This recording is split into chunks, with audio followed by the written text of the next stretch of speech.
Assalamualaikum warahmatullahi wabarakatuh. Baiklah, di sini kami akan menjelaskan hasil diskusi kami yang berjudul Etika Penulisan Karya Ilmiah. Next. Perkenalkan, nama saya Novel Isneni dengan NIM 24022103.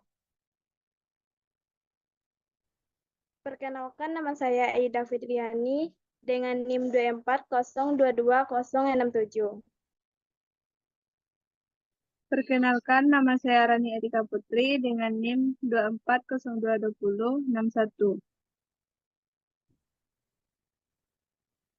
Perkenalkan, nama saya Umu Wahyu Reviva dengan NIM 24022115. Perkenalkan, nama saya Latifah Khairunisa dengan NIM 24022095. Next. Baiklah, di sini saya akan menjelaskan pengertian hakikat karya ilmiah. Hakikat karya ilmiah adalah karya tulis yang disusun berdasarkan metode ilmiah dan pendekatan yang sistematis. Karya ilmiah dibuat dengan prinsip-prinsip ilmiah, menggunakan data dan fakta yang diperoleh dari observasi, eksperimen, dan kajian pustaka. Next.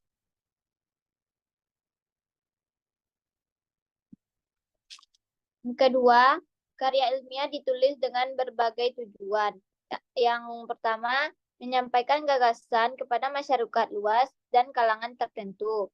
Dua, memenuhi tugas dan diberikan sebagai persyaratan dalam studi. Yang tiga, mendiskusikan gagasan dengan kalangan tertentu dalam sebuah pertemuan ilmiah. Yang D, mengikuti perlombaan penulisan karya ilmiah. Perlombaan penulisan karya ilmiah sering diadakan oleh berbagai lembaga, seperti Lomba Karya Tulis Ilmiah atau LKTI, yang setiap tahun diselenggarakan bagi masyarakat seluruh Indonesia oleh Rektorat Kemanusiaan, Kemahasiswaan, atau sekarang menyatu dengan Direktorat Akademik, Direktorat Jenderal Pendidikan Tinggi. Yang E, menyebarkan hasil penelitian kepada masyarakat luas atau kalangan tertentu, seperti berbagai artikel penelitian yang dimuat dalam berbagai majalah ilmiah. Next.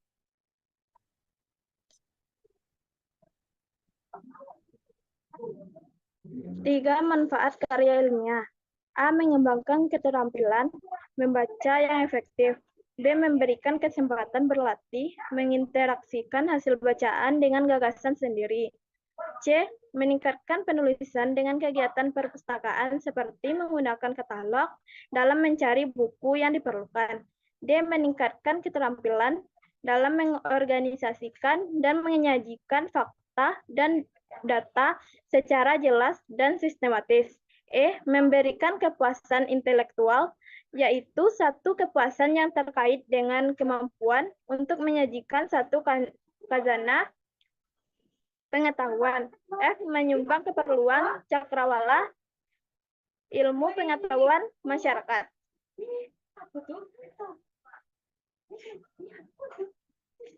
4, ciri-ciri karya ilmiah. A, dari segi isi, karya ilmiah menyajikan pengetahuan yang dapat berupa gagasan, deskripsi tentang suatu atau pemecahan suatu masalah.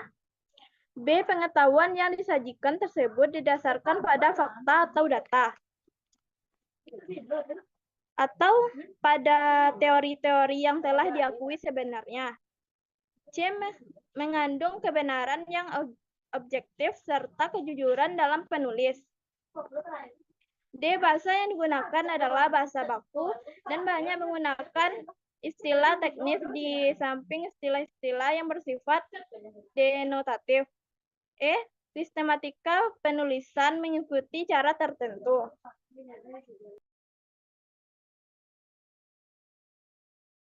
Yang B, tata tulis.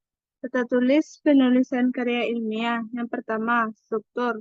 struktur terbagi dari judul, abstrak, pendahuluan, penjelasan, hasil dan pembahasan, kesimpulan, dan daftar pustaka. Yang kedua, gaya penulisan atau format. Yang pertama yaitu konsistensi format. Yang kedua, bahasa yang jelas dan objektif.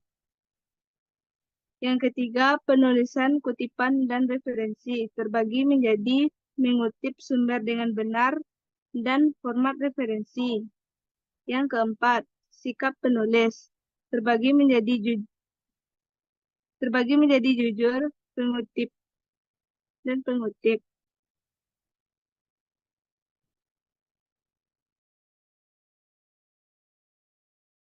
C. Plagiarisme.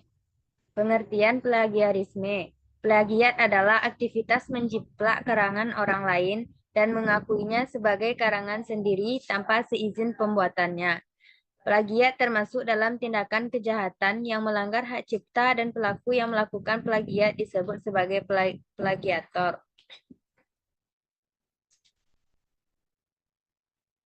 Tipe-tipe plagiarisme terbagi menjadi 4. Yang A yaitu plagiarisme kata demi kata. Yang B yaitu plagiarisme atas sumber. Yang C yaitu plagiarisme pengarang. Yang D yaitu plagiarisme diri sendiri. Penyebab terjadinya plagiarisme di lingkungan kampus, yang A yaitu minimnya referensi, yang B yaitu terburu-buru, yang C rendahnya minat baca, yang D kurang memahami plagiarisme.